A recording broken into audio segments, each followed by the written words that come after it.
Hi everyone, in this video I'll be showing you how to create 12 Jungian Archetypes Infographic. On a blank slide, click on Insert, go to Shapes, select a circle, draw a large circle, select No Outline, right click on Format Shape.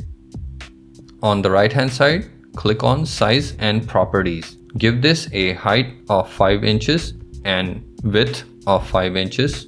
Then duplicate this circle, Ctrl C, Ctrl V. Give this a different color so we can differentiate. Then on the right hand side, give this a height of 3 inches and width of 3 inches. Place this at the center to make sure it's aligned correctly. Select both the circles, click on Shape Format, click on Align, click on Align Center, click on Align one more time. This time, click on Align Middle.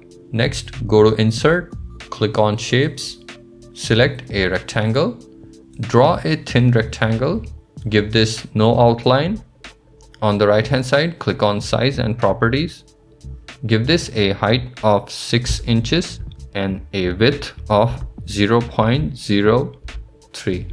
I'm going to color this rectangle with a different color so you can see what's happening. Place this rectangle at the center. Duplicate this. Under Size and Properties, give this a rotation of 90 degrees. Place it in the center. Copy and paste this rectangle one more time. This time, give this a rotation of 30 degrees. Let's do that one more time. So copy, paste. This time, give this a rotation of 60 degrees. Copy the two angled rectangles and paste them. Then while these two are selected, click on Shape Format, click on Rotate and flip them horizontally. Then place these two lines at the center the best you can. Don't worry if you can't get them at the center correctly. During the next step, we will make sure they are all aligned at the center. So select all your rectangles and circles, then go to Shape Format, click on Align, select Align Center, click on Align one more time. This time, click on Align Middle. So now all our rectangles have been symmetrically aligned with respect to the center of these two circles. Let me duplicate this slide. So during the next steps, if I make any mistakes, I can always go back to the original and restart from there. Now select all your shapes, click on Shape Format, click on Merge Shapes and select Fragment. I'm going to color the inner circle with a different color so we can differentiate. Let's color this with light blue.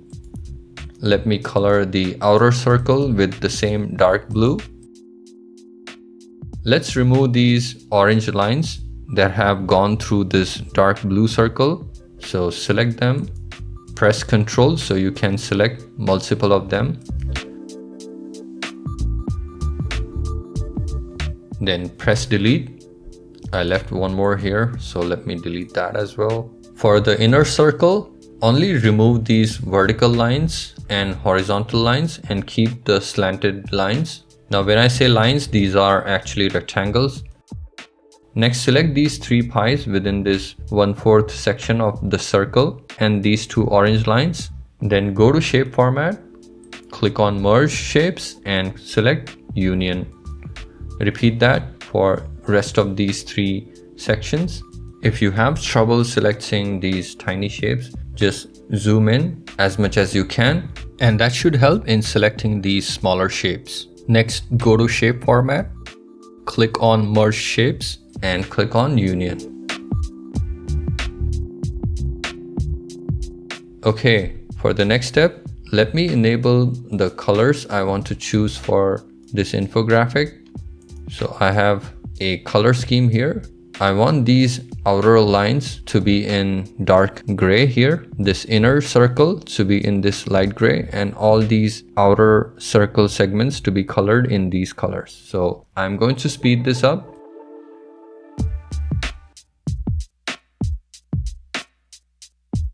Next step is to add our text. So go to Insert, select a text box, type in Innocent. I'm going to change the font size to 14. I need to place this text here, but I need it to curve slightly. To do that, select your text box, go to shape format, click on text effects, click on transform, and select this option called arch. Let me center align the text. Let's increase the size of the text box, then rotate this text and align it to match with the curvature. For the next one, you can just duplicate this text box, manually adjust its position. Second one is called Sage, and so on. So I'll just speed this up for the rest of the text.